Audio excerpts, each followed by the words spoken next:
Hello everyone. तो कैसे हैं आप सभी। आई होप कि आप लोग बढ़िया होंगे और अपनी पढ़ाई को जबरदस्त तरीके से कर रहे होंगे।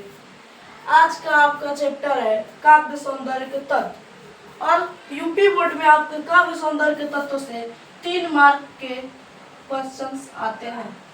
आज हम उन 3 मार्कों को क्लियर कर लेते हैं। आपके काव्य सौंदर्य तत्व में पहला तत्व है रस। रस किसे कहते हैं?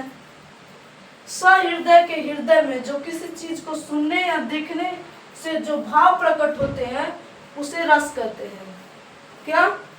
सहृदय के हृदय में किसी चीज को, अगर हम किसी चीज को सुनते हैं या देखते हैं तो जैसी हमारे मन में भाव प्रकट होती है उसे रस कहते हैं। रस कितने प्रकार के होते हैं? तो रस 9 प्रकार के होते हैं, लेकिन हमारे सिलेबस में 2 ही है तो 2 ही पढ़ेंगे। आपका पहला है हास्य रस। किसी काव्य रचना को या किसी चीज को देखने या सुनने में जब हमारे मन में हास्य नामक स्थायी भाव प्रकट होता है तो उसे हास्य रस कहते हैं। जैसे उदाहरण के लिए हाथी जैसी देह है, गेंडे जैसी खाल, तरबूज जैसी खोपड़ी, खरबूज जैसे गाल, ये हास्य रस वाली रचना है। फिर से एक और हास्य वाला रचना है कि बंदर कहे बंदरिया से चलो नहाने गंगा, ये भी हास्य रस वाला रचना है। आपका दूसरा है करुण रस। किसी चीज को देखने या सुनने से जब हमारे मन में शोक नामक स्थायी भाव प्रकट होता है तो वह करुण रस कहलाता है। जैसे अर्जुन कहता है मेरे हृदय के हर सहा अभिमन्यु अब तू है कहाँ। अर्जुन कहता है कि तू मेरे हृदय का हर सहा था, आज तू अभिमन्यु कहाँ है। महाभारत का लाइन है ये आ जाता है करुण रस में। करुण रस को एक और परिभाषा है जिसे हम किताबी अपने मन से लिखा गया है। किताबी भाषा में ऐसे का कि किसी प्रिय वस्तु को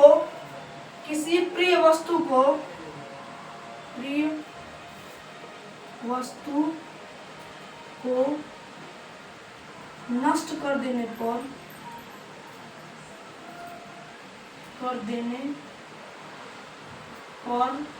या नष्ट हो जाने पर हमारे मन में जो भाव होता है वो भाव करुण रस का होता है। जैसे किसी की सबसे प्यारी घड़ी है, गिर कर टूट जाए तो हम सोचते हैं, 3 बार उस बात को सोचते हैं कैसे टूट गया। तो ऐसे ही हास्य रस का भी ऐसे ही परिभाषा है कि किसी चीज को देखने के बाद कोई अगर नाच रहा है तो हमको वो डांस फनी लगता है तो हमको हंसी आ जाती है, वो उस समय हमारे मन में हास्य रस चलता रहता है।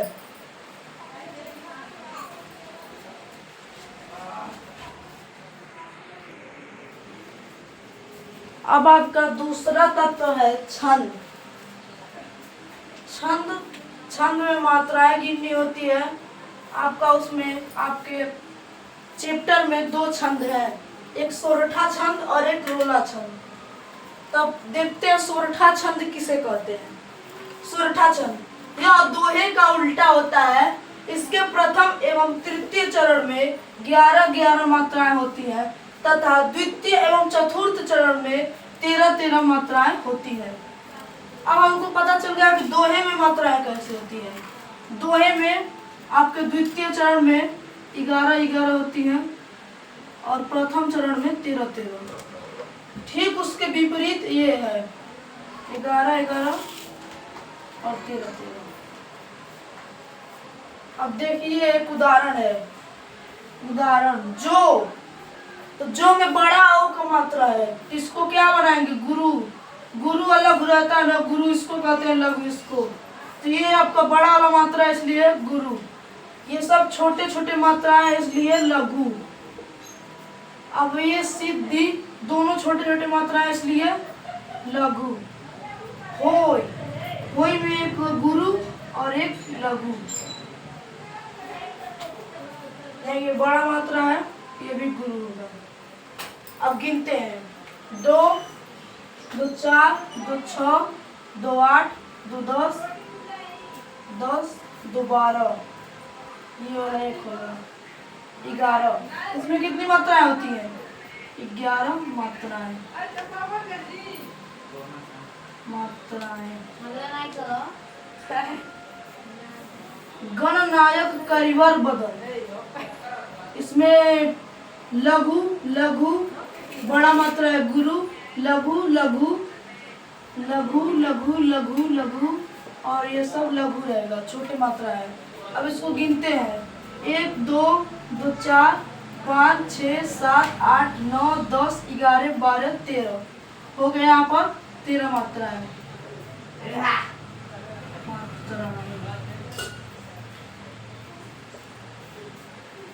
करहु अनुग्रह सोई। करहु अनुग्रह सोई। अब इसमें मात्राएं गिनते हैं। ये हो जाएगा लघु और ये हो जाएगा लघु। बड़ा उ का मात्रा इसलिए गुरु, लघु। छोटा उ का मात्रा लघु लघु लघु। अभी बड़ा उ का मात्रा गुरु एवं लघु। अब गिनते हैं 1 2 2 4 5 6 7 8 9 10 11। कितनी मात्रा है? 11 मात्रा है।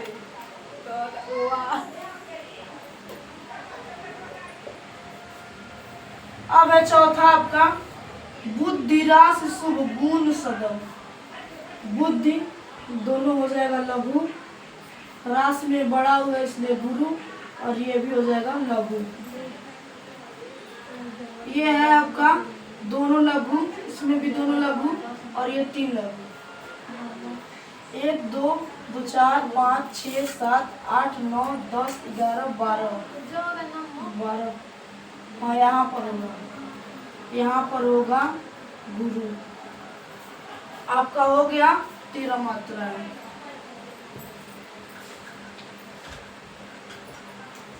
आपका सोरठा छंद कंप्लीट हो गया। अब अगला है रोला छंद।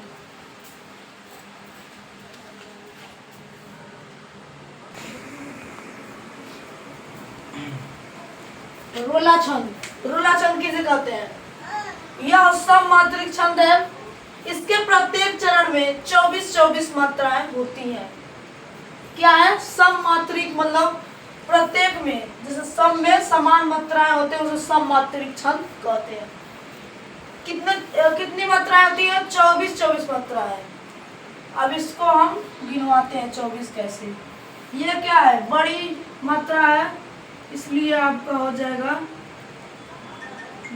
गुरु लघु, फिर से गुरु लघु लघु, फिर से जहाँ पर अंक बिंदु रहती है वहाँ पर भी गुरु आता है, फिर से लघु। गिनते रहिए साथ साथ। फिर से लघु गुरु, जहाँ पर आधा चीज रहता है वहाँ पर भी गुरु लगता है। यहाँ पर गुरु गुरु लघु, नहीं सिर्फ गुरु गुरु दोनों एक में मिल जाते हैं। यहाँ पर दोनों छोटी मात्राएं इसलिए लघु लघु लघु लघु लघु लघु गुरु और लघु लघु। अब इसको जोड़ते हैं कितना हुआ? 2 1 3 2 5 6 7 8 9 10 11 12 13 14 15 16 17 18 19 20 21 22 23 24 25 26 27। यहाँ पर कहीं गड़बड़ है।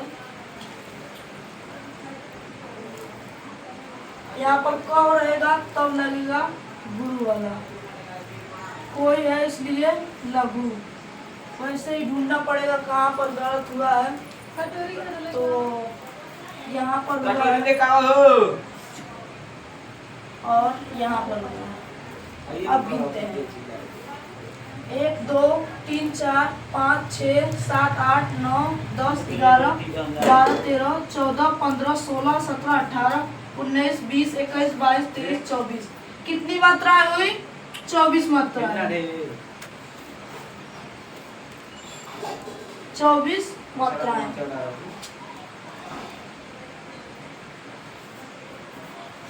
बनी बनी बावन वीर बढ़त चौचंद मचावत। अब यहाँ पर लघु लघु 2 लघु हो गया, फिर से 2 लघु, 2 2 4 हो गया। यहाँ पर गुरु और लघु चार दो छः, दो आठ, आठ दो 10, 11, 12, 13, 14, 14, 15, 16, 17, 18, 19, 20, 21, 22, 23, 24। यहाँ पर भी 24 मात्राएं हो गई।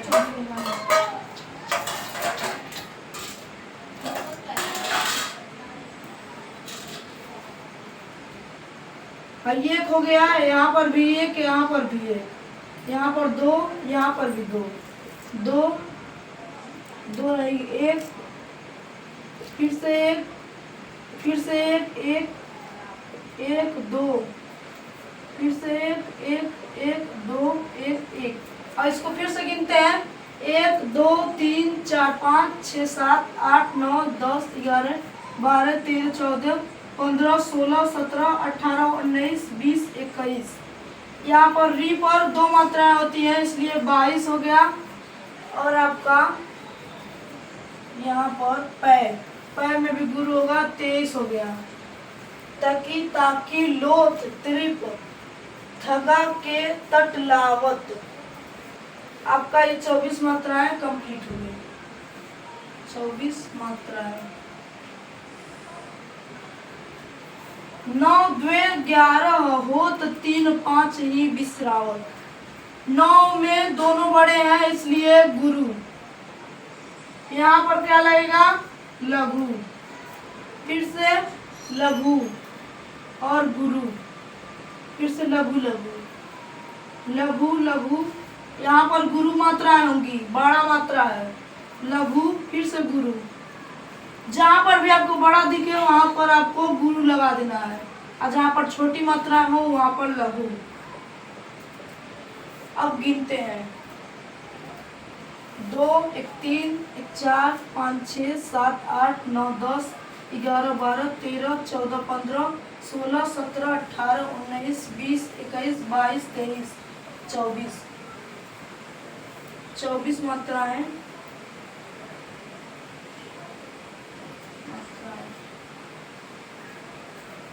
आपका रस और छंद आज कंप्लीट हो गया।